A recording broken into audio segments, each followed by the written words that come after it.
everyone, Kristina here with your extended Divine Love reading for the month of January 2017. Happy New Year!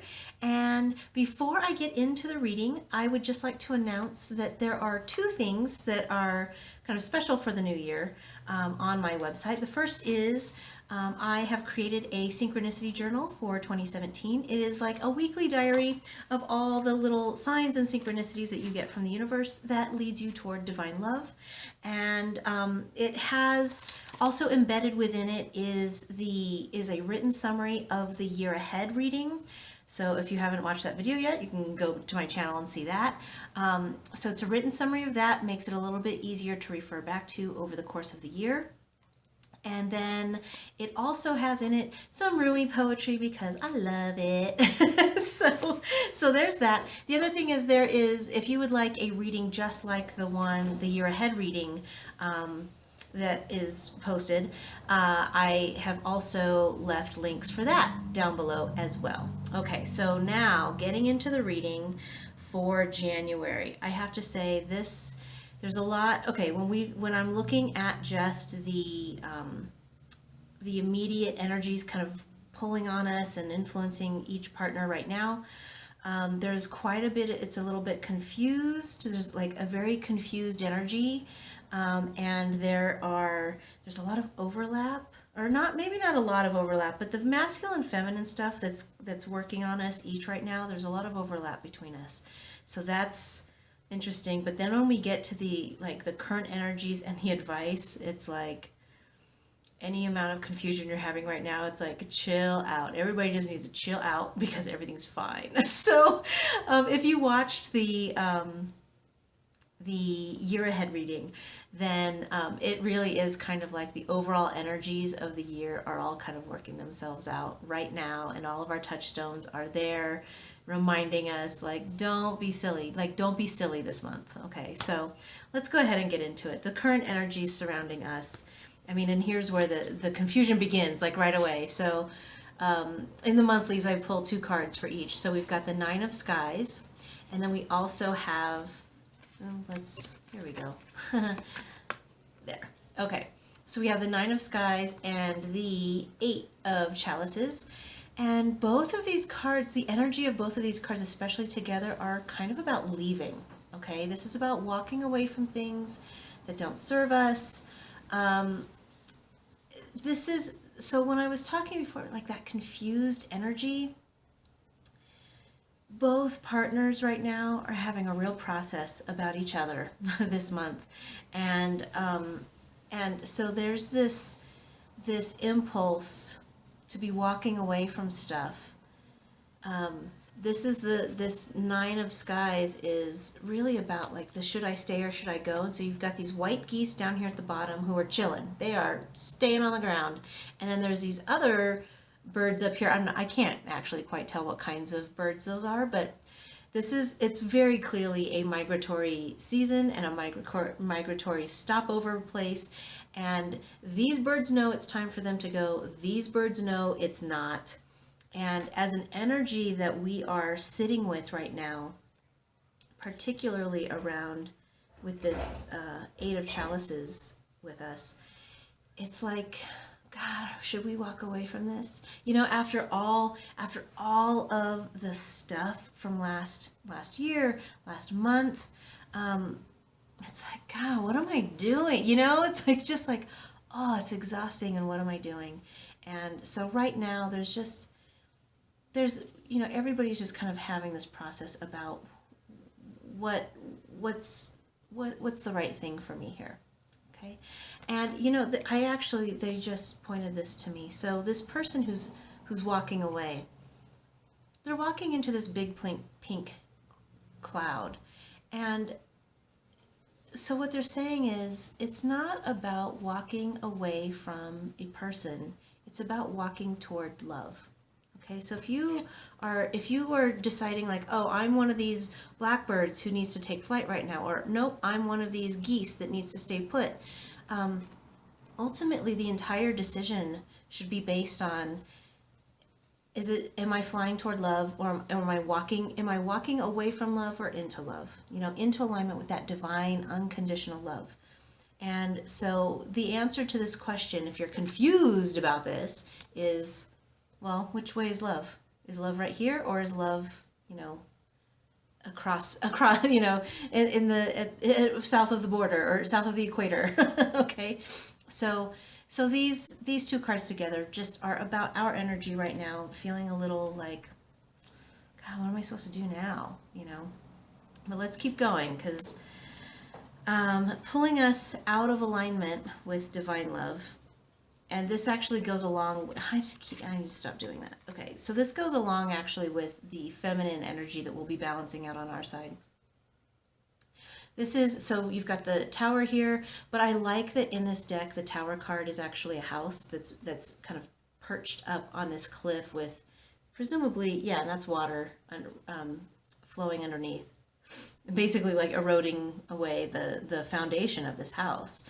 And then the secondary energy is the Four of Farms. This is about saving, but in its shadow aspect, it's about hoarding. And what's to have these two cards in the foundation, or excuse me, not in the foundation, in the energy that's drawing us out of alignment with divine love. It's, when we get into our over worry, how do you, yeah, this is gonna be a weird one to try to translate. A preoccupation with, oh my goodness, what's going on with my finances? Do I have enough? It's that lack mentality, right? So this isn't about being just kind of generally frugal and minding your money. This is about this is more about the frantic energy and fear around, oh my God, I'm not going to have enough. Okay, so if you get, for people on our side of the spread, being concerned about, overly concerned, like to the point where like the energy that you're expending is not bringing more money in, and it's, it's not solving this problem. Like if you have like, wow, how am I gonna make my bills this month? Or, if you're concerned about that, what they're saying is like expend the amount of emotional energy on that as is reasonable and is productive. Overly worrying, like having your whole day be ruined and you can't like enjoy or do anything, or even like be present just in the like everyday going about your life, because you're just preoccupied about this. What they're saying is that like that's not it's not a productive use of your energy. So, and it doesn't change anything about this if this is a legit concern. So what they're saying is, because the reason this draws us out of alignment, or has the potential to draw us out of alignment, is that the energy is expended wastefully, and doesn't actually change any of this anyway. So what have you actually accomplished besides, I don't know, feeling good about yourself that you worried so hard, right? Okay. I know this is a real interesting reading. I mean, I can feel them kind of around me, like, you guys are going to be so confused by this month. But it's fine. It's when you see the other cards, you're going to be like, everything's cool. Okay.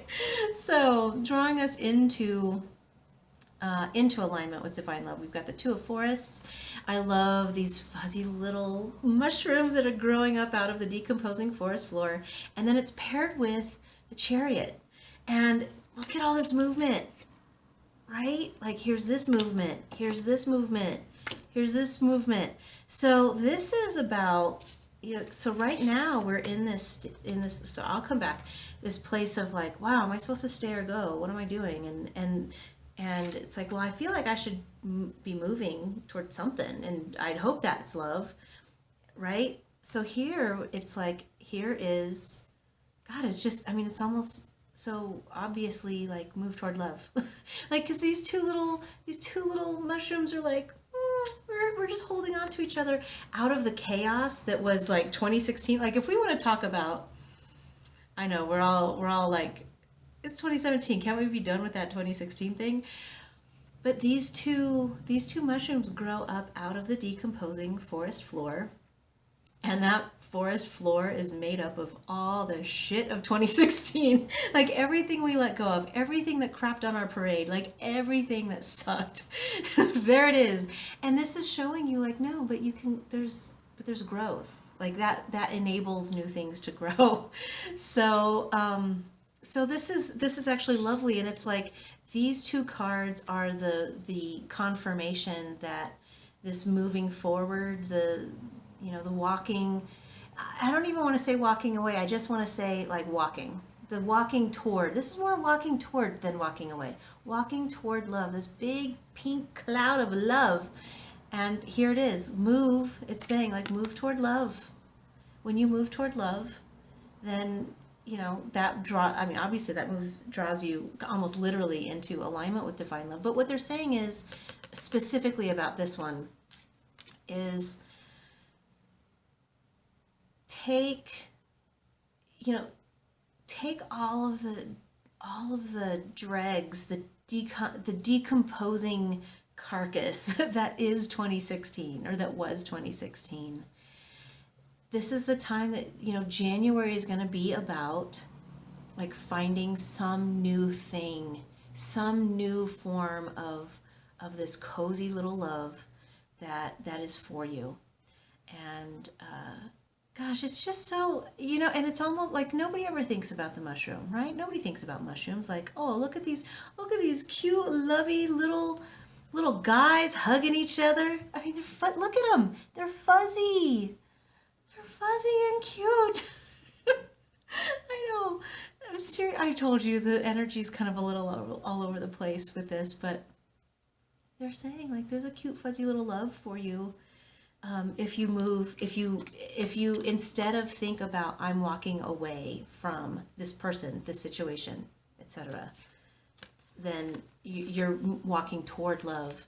This is like, so they're translating that into like this scenario with the mushrooms. It's like, well, I'm here in this decomposing mass, right? I mean, you could be like all about like, oh, everything is falling around and dying and shit around me.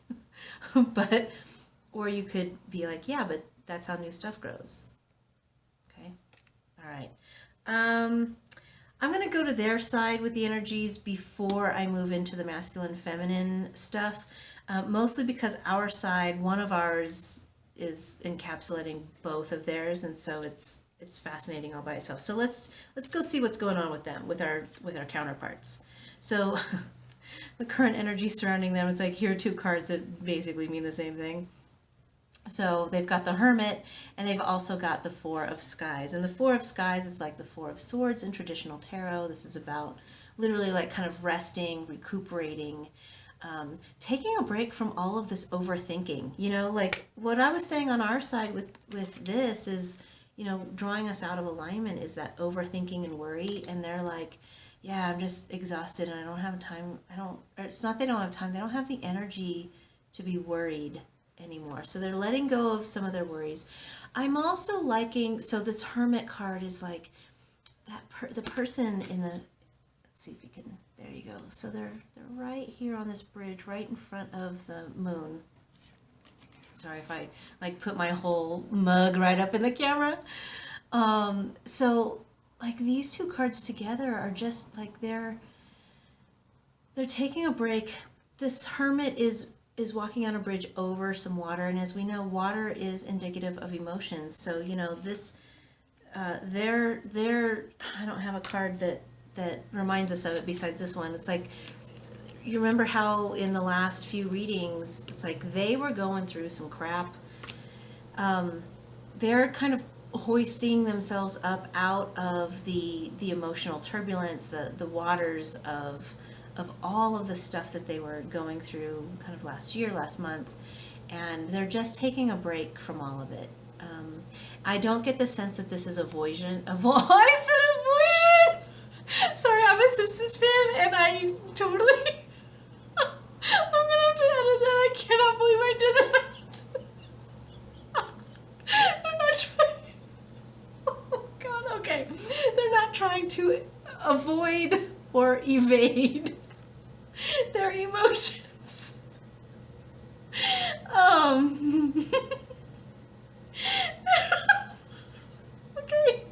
Okay, no, I got it.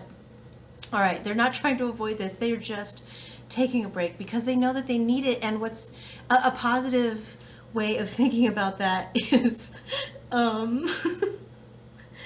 that they have enough self-awareness to know the difference between avoiding and, I mean, this is actually kind of nice that I'm laughing uncontrollably during one of these instead of crying or like dry heaving. Okay, so but they have enough self-awareness. Okay, I'm back, and I think I've got it under control now. I just spent a whole bunch of time ugly laughing. So, all right, here we are. What even cards am I using? Okay, so this is supposed to be reassuring that they are engaging with this time of retreat, not because they're running away, but because they fully understand that they need an emotional break from all of this stuff that's going on. Okay, so this is not cause for alarm. This is actually a little bit encouraging because there is an element of self-awareness in there. Okay, moving on. Wow.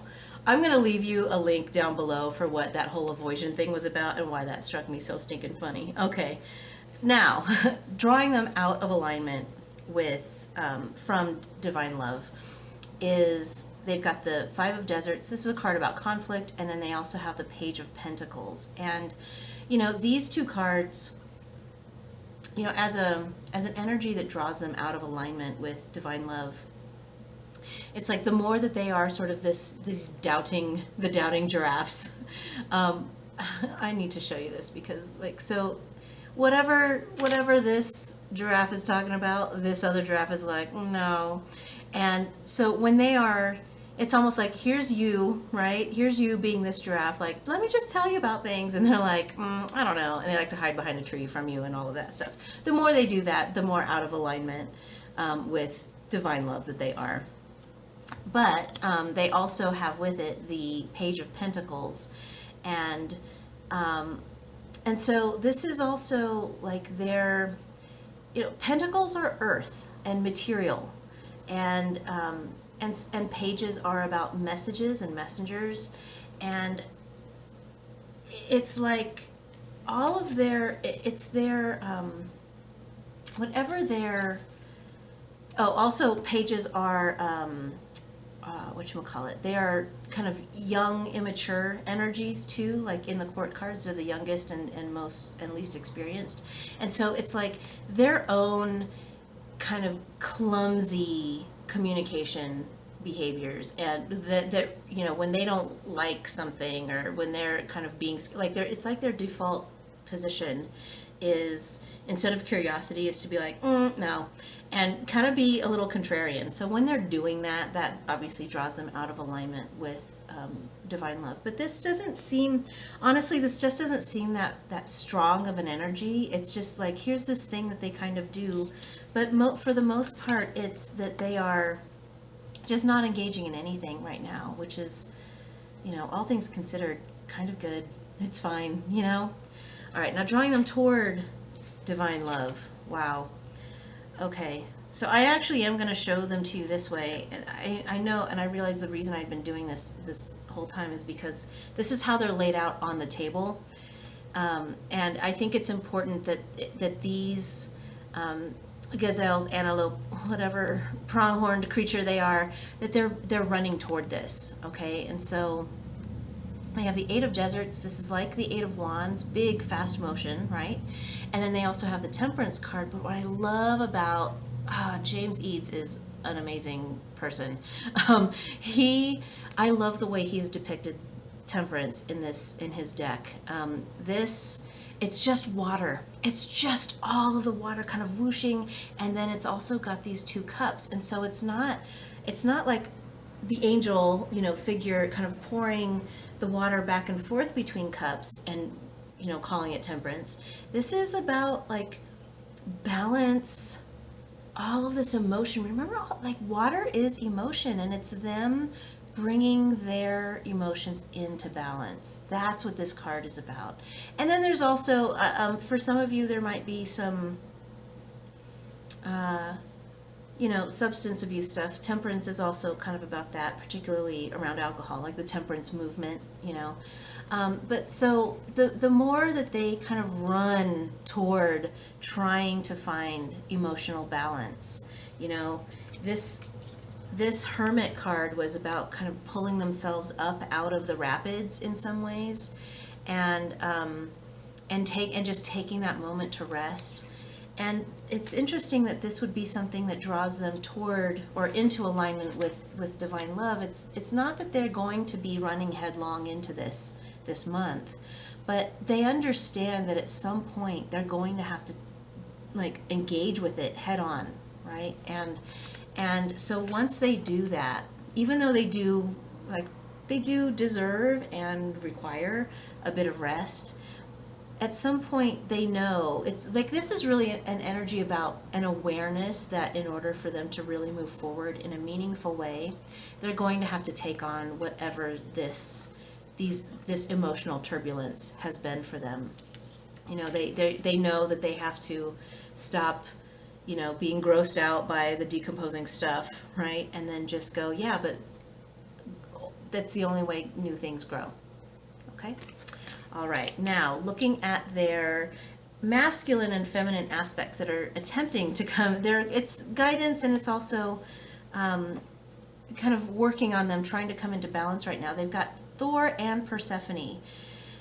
And so Persephone's keyword is cycles. Thor's is action. I mean, here's the action.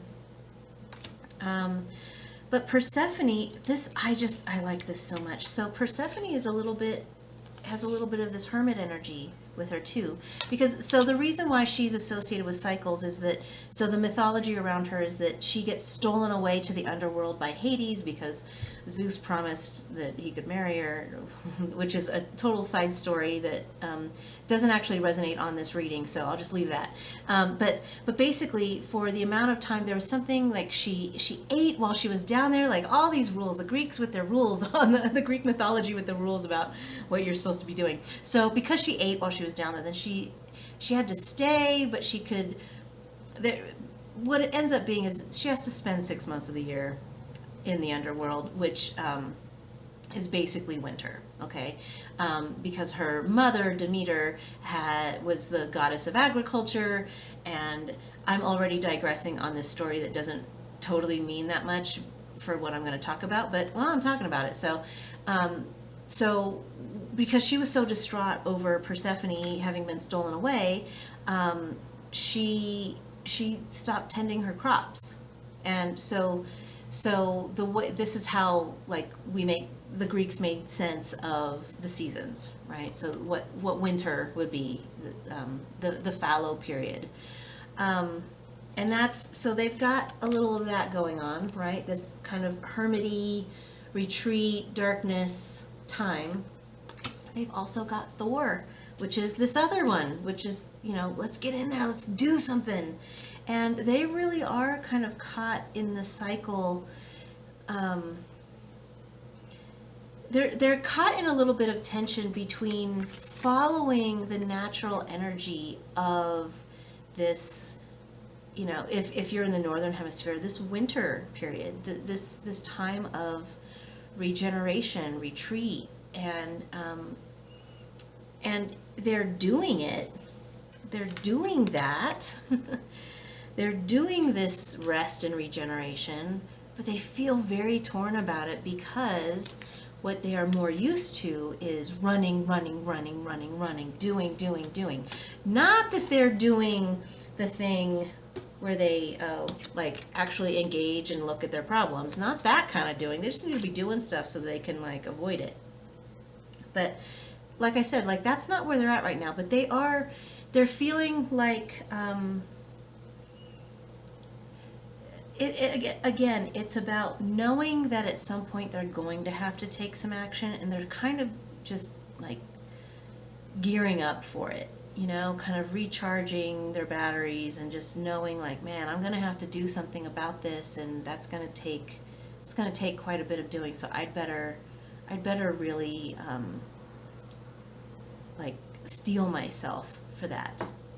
Now on our side, This is why I'm going to start with Mithras.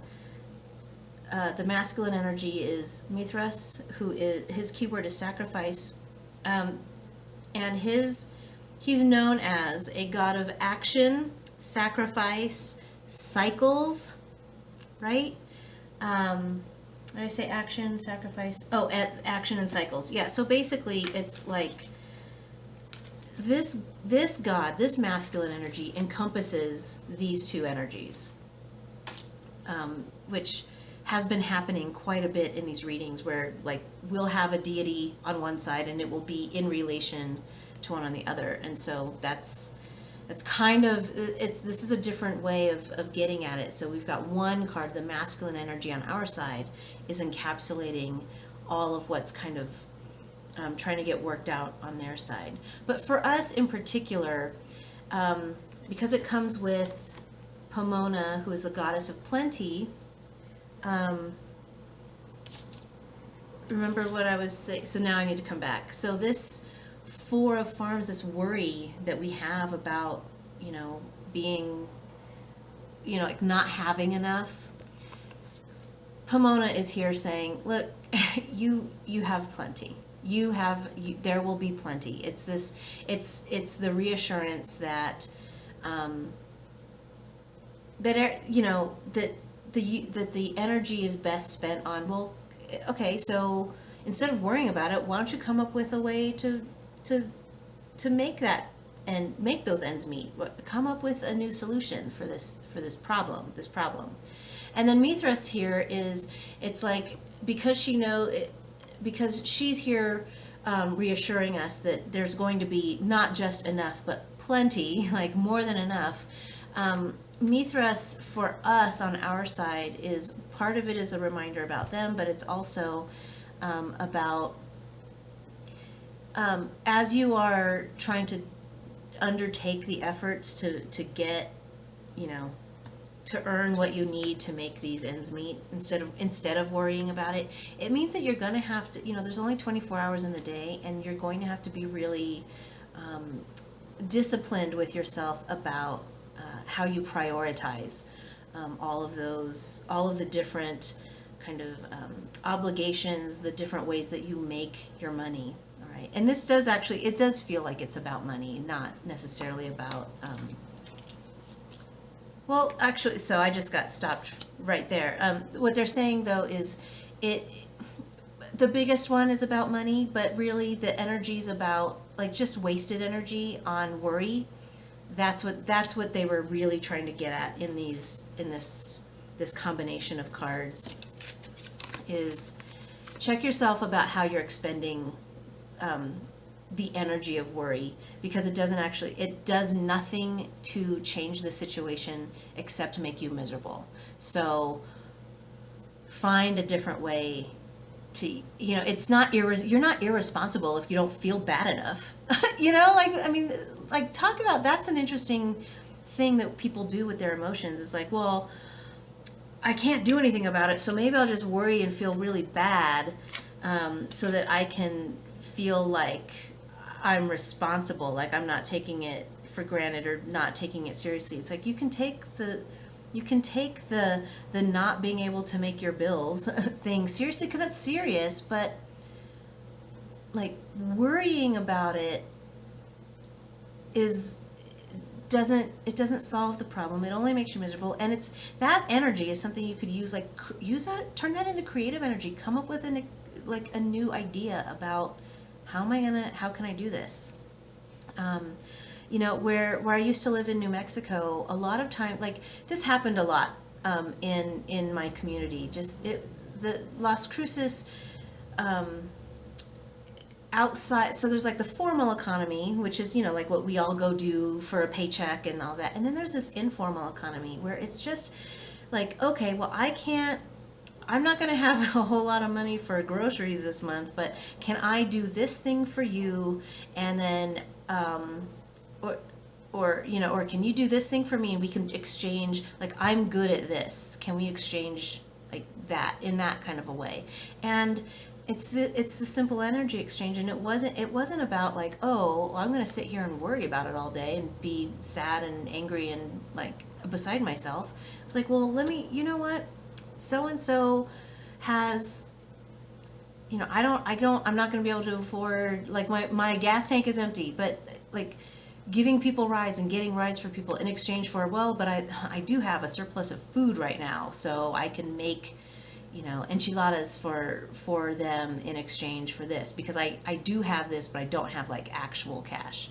Okay, so I just know that a lot of that was going on in New Mexico, and it's this is kind of the same idea. Like, you need to sacrifice. It's like almost. It's also like you need to sacrifice the idea that, like, that the worry is penance somehow. Like, it somehow makes you more responsible about it. Okay, and then also about time. Like, there's a little bit of, Mithras. I think another of the key sentences about him is that he's a god who represents honor among men of action, right? And so this is about, like, take action. There's honor in action. There's no honor in, oh God, what am I going to do? Because it doesn't do anything for anybody. Okay, all right. Wow, that was like a nice little rant I went on. Okay, so you can see, like, these current energies around us are, there's a lot of kind of, like, we're having on our side a lot more push and pull about, like, staying and going and what am I doing.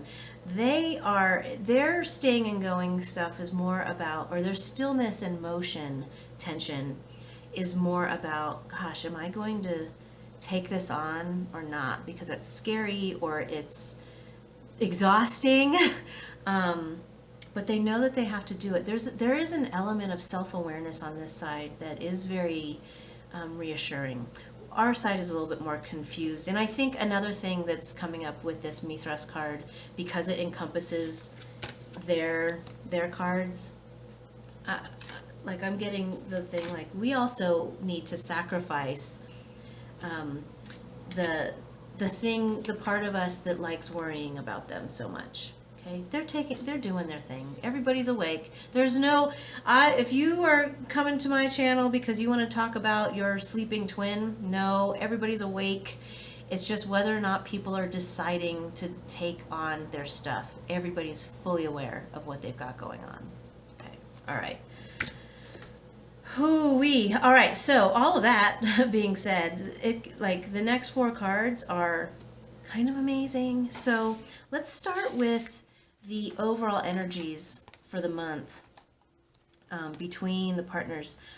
The forgiveness card came up again, and but it also came up with answered prayer, and this really feels like, the forgiveness that was going on when this originally came up, which I think was either last week or the week before. No, it came up. Okay, sorry, I can't remember. But whenever this card came up, this was about, us forgiving ourselves, them forgiving themselves, and then if there's been transgressions between the partners, that there's a bit of forgiveness that needs to happen, mutual forgiveness needs to happen. And it's coming up with this answered prayer card, and it seems like, I want to say it was 2 weeks ago that forgiveness thing happened, and or that the card showed up. And it's like, if you did any meditation or mantras around it, I'll put a link for a forgiveness mantra down below. If you did anything like that at the time, this is saying, this really feels like 5D, this forgiveness that was initiated a couple weeks ago is now kind of coming into its transformation. Like, it's the key is in the lock and it's turning. I wanted to also, they're directing me back to the page. They had a page of pentacles. So remember, this is the material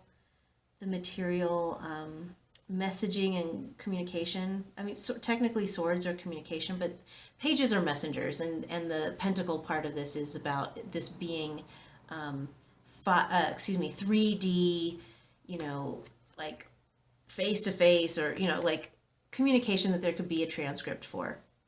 And this is, I feel like these two cards are saying like that communication, that forgiveness is happening in the 5D and it's getting taken care of.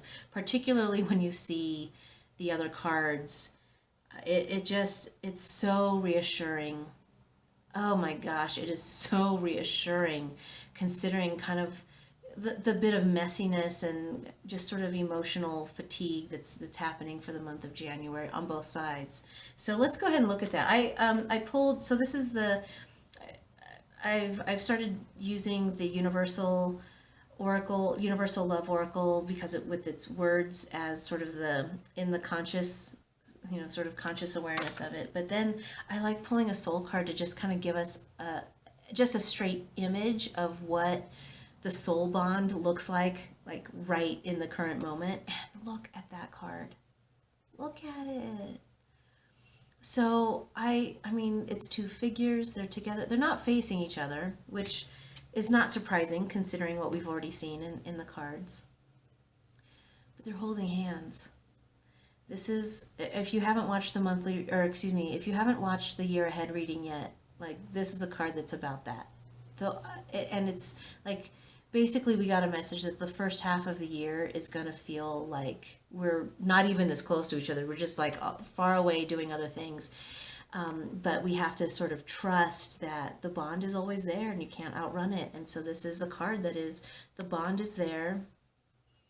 Nobody's really struggling that hard to get away from this. They're not, even the cards that we had on our side that were like, oh, should I stay or should I go? We know we're staying put. Okay. But staying put, okay, so what I mean by staying put, it's like you can still have this faith in this bond while all of that stuff is happening and still go about your own life. You can still be the star of your own story. Be the hero of your own story. Both partners are having to go off and kind of be, we're both like currently, this isn't like chapters now. It's like, you need to remember that your book is about you. Like each of you is in a book about you. And then there's like some crossover chapters where, where you come together. But ultimately, God, this card is just, how comforting is that? Even, despite the looking away from each other. With all of the stuff that's going on in January, it's going to be kind of hectic, but the bond is there. And if you don't believe me, the advice card is also the Union of Hearts. And it says there's a connection of love that defies explanation. And so this really just feels like, I mean, this is supposed to be the actionable advice card. And it's just like, look, you're united. Don't worry about it. That's what it is. The whole reading is like, stuff is confusing and weird, and nobody is quite sure which direction they should go right now, because it's a 1 year and it's the beginning of a new year, and everybody's like setting goals and going, which way should I go? And this card is saying like, yeah, and in the midst of all that, all you need to remember is that you don't have to be worrying about this union, this partnership, the bond between you. You don't have to do that because it exists without your effort. Okay? And really, when we start efforting toward this, we kind of get in our own way, and we really kind of muck this up. So this is really like, hey, just put it on the back burner. It's in the crock pot. Like, this is in the soul's crock pot of love. It's taking care of itself. This is not a time for tending to it. This is a time for being in your own story. And that's not the same as that stay in your lane stuff. Because that, when we had that stay in your lane stuff for December, that was more about like the tendency, the established dynamic of one person always kind of needing help or being in a bind, and the other partner running in and let me help, let me fix, let me do stuff. And it's like, no, everybody just needs to take care of their own business for a while. And not because there isn't this bond. It's just, you gotta go look at your own section of sky for a while. Okay? And then when you come back together, you can tell each other about all the stars that you saw on your side, and let that just be beautiful on its own. Okay? Wow. That kind of ended up sweet, even though I had kind of a weird doofy moment in the middle. All right, everybody, thank you so much for joining me. And just a reminder again about the Synchronicity Journal, keeping track of all those signs that keep us on our path toward divine love on the website. All right, take care. See you next month.